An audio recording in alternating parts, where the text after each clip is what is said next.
மத்துமோர் தெய்வமுண்டே மதியிலாம் அனிடங்காள் உத்தபோதன் நீங்கள் ஒருவனின் உணரமாட்டே அத்தமேல் ஒன்னரீர் அவனல்லால் தெய்வமில்லை கத்தினம் மேய்த்த எந்தை கடலினை பணிமினீரே. தொண்டரடிப்புடியாழ்வார் அருளி செய்திருக்கிற திருமாலையிலே 9வது பாசுரம். போன பாசுரத்தாலே மற்ற மதங்கள் எல்லாம் ஏதோ இந்த உலகத்திலே உண்டியே உடையே என்று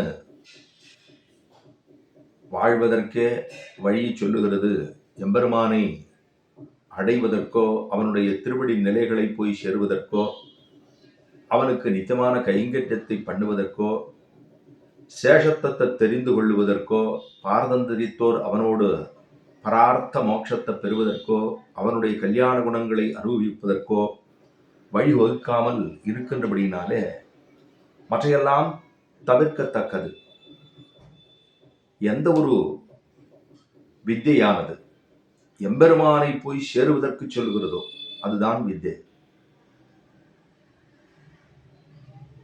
இப்போ வேதங்கள் உள்ளது, பிரமாணங்கள் உள்ளது, புராணங்கள் உள்ளது, உபனிஷத்துக்கள் உள்ளது. இதெல்லாம் எம்பெருமானை போய் சேருவதற்கு வழி சொல்லுகிறதே தவிர இவ்வுலகத்திலே வாழ்வதற்கு வழி சொல்லுவது கிடையாது. மற்றவையெல்லாம் தவிர்க்கத்தக்கவை. ஏனெனில் அவையெல்லாம் இங்கு இருப்பதற்கு மட்டுமே வழி சொல்லக்கூடியதாக உள்ளது. அதனாலதான் அதெல்லாம் நம் பூர்வர்கள் எல்லாம் தவிர்ந்தார்கள். அப்படி இருக்கிறச்சே இப்ப போன தடவை, அதாவது போன பாசுரத்தாலே புத்தொடு சமணமெல்லாம் என்று சொல்லியும் விதியில் சாக்கியர்கள் என்று சொல்லியும் அப்படிலாம் அதெல்லாம் சொல்லப்படவில்லையே, அப்படி சொல்லவில்லையே. அப்படி சொல்லப்படாததினாலே பகவானை போய் சேருவதற்கு வழி இல்லையே. நாங்கள்லாம் அங்க போகணும்னு சொல்லல. யாரு இந்த சம்சாரிகளாக இருக்கக்கூடிய நம்ம எல்லாம் சொன்னோமா? நாங்களாம் அங்க போகணுங்கிற சொல்லலையே. ஆனா இங்க வழி இல்லாததினாலே அங்க போகிறோம் அப்படின்னு தேவாலா நினைச்சுடுதோ. அப்படிலாம் வேண்டாம். தேவரி என்னோ சிலையினால் இலங்கை செத்த தேவனே தேவனாவான்னு ராமனை சொல்லுது. ராமனை போய் பார்க்கணும்னா அவர் அரண்மனையில உட்கார்ந்துட்டு இருக்கார். க்ஷத்திரியனாக, ராஜாவாக, ராஜாராமனாக அவர் அங்கன்னா உட்காந்துருக்காரு. நான் போகணும்னு நிறைய காவலாளிகள்லாம் உட்காந்துருக்காளே, எங்களை உள்ள போக விட மாட்டாளே அப்படின்னு நம்ம சொல்றோம். நம்மளுக்கு ஏதோ ஒரு காரணம் சொல்லி எத்தையாவது ஒன்று சொல்லி தவிர்க்க வேண்டும். இல்லைன்னா ஆரையாவது மாரி ஏதாவது ஒரு அலிகேஷனை போட்டு உட்காந்து வச்சுப்போம். இதுதான் நம்மளுடைய சாமர்த்தியம். அப்ப அவர் நம்ம சொன்னோம், இல்லையே நாங்க ராமனை பார்க்கணும்னு நீ சொல்லி தெளினால் இலங்கை செத்த தேவனே தேவனாவான்னு சொன்னீர். ஆனா நாங்க போகணும்னா அங்க எல்லாம் குறுக்க ஆள் நிற்கிறது, எனக்கு போட மாட்டேங்கிறது. நாங்க அப்படியே இவ காவலாளி உள்ள விட்டாலும் வசிட்டாச்சாரி உள்ள உட்காந்துருக்காரு, அவர் எங்களை போக விடுவாரா? உங்களுக்கு எல்லாம் இப்படி இருக்கா, அப்படி இருக்கா, அனுஷ்டானம் இருக்கா, இது இருக்கா, ஆச்சாரம் இருக்கான்னு கேட்டா நாங்க எங்க போவோம்? எங்களால போக முடியாதேன்னு கேட்டோம்.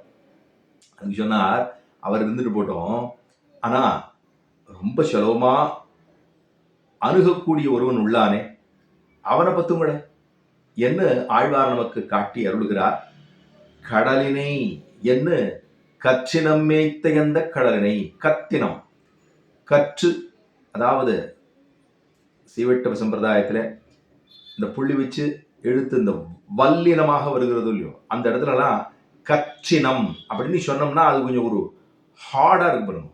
இந்த கற்றினம்னு சொல்ற போது ஒரு மிருதுத்தன்மை இல்லாமல் ஒரு கடினமாக இருக்கக்கூடிய சொல்லாக வெளியிலே வருகிறது. அதனால பொதுவா பூர்வர்கள் சொல்ற போது கத்தினம் மேய்த்த அந்த கடலினை பணிமினீரே, கற்றினம் என்று சொல்லாமல் கத்தினம் என்று சொல்லுவார்கள்.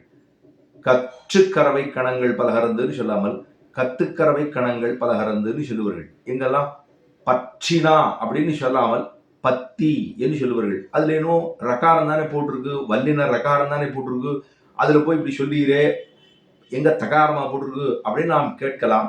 ஆனா அதுக்கு காரணம் என்னன்னா, ஆழ்வார்களுடைய சொல்லோ மிருதுவான சொல், செஞ்சொல்.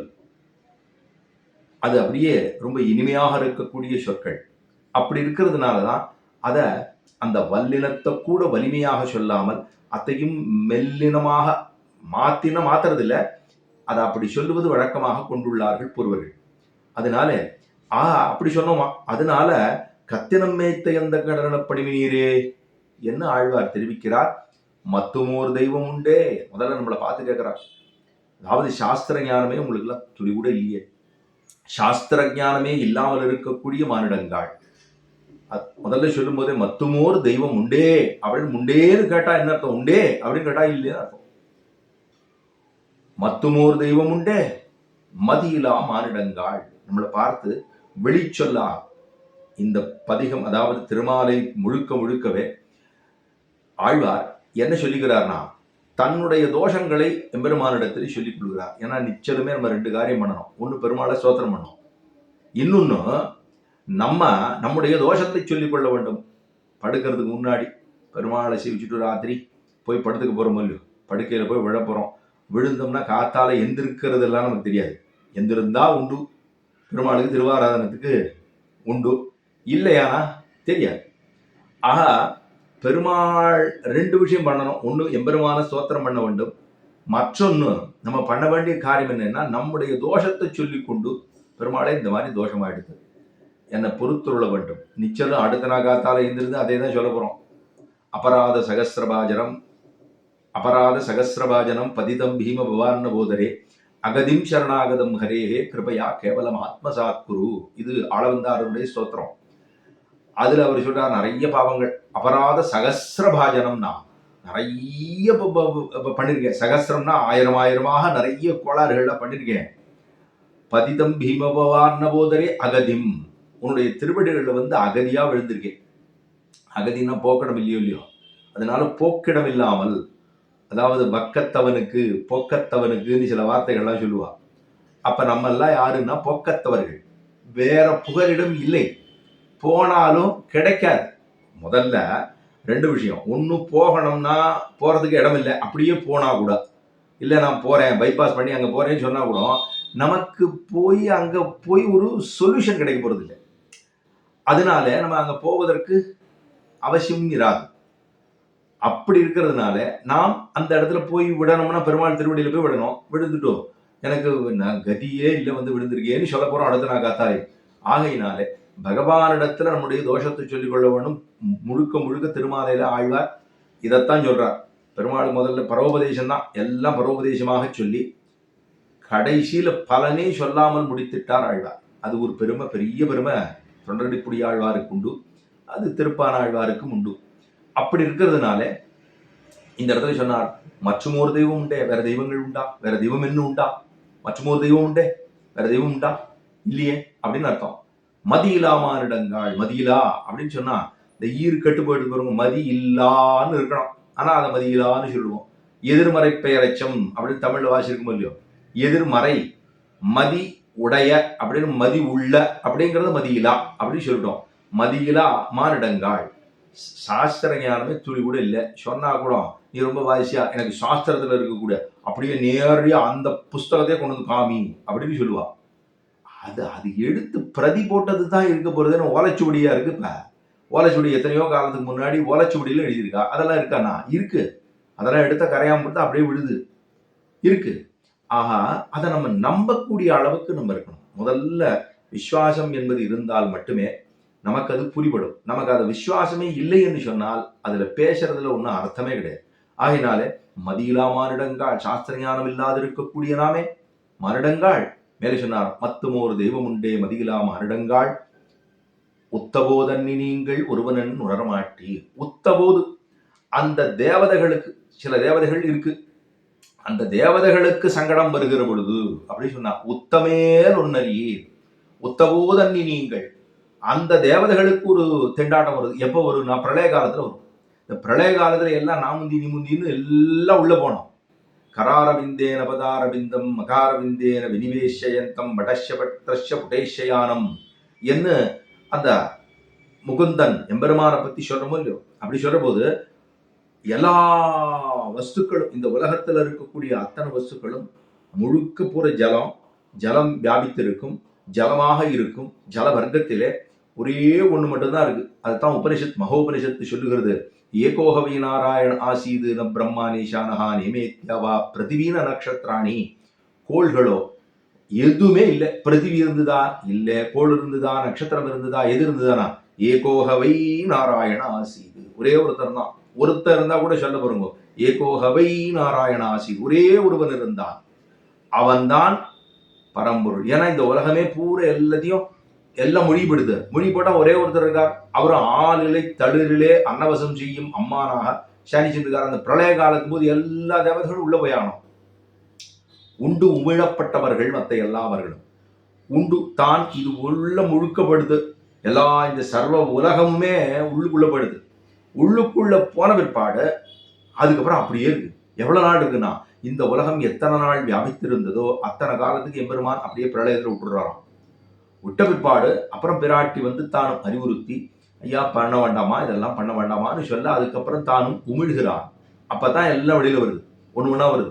ஆக அந்த உத்தபோதன்னினீங்கள் அந்த சங்கடம் வருகின்ற பொழுது பிரம்மாவுக்கு ஒரு கட்டம் வந்துருச்சுன்னா நேரம் ஓடி வந்துருவார்.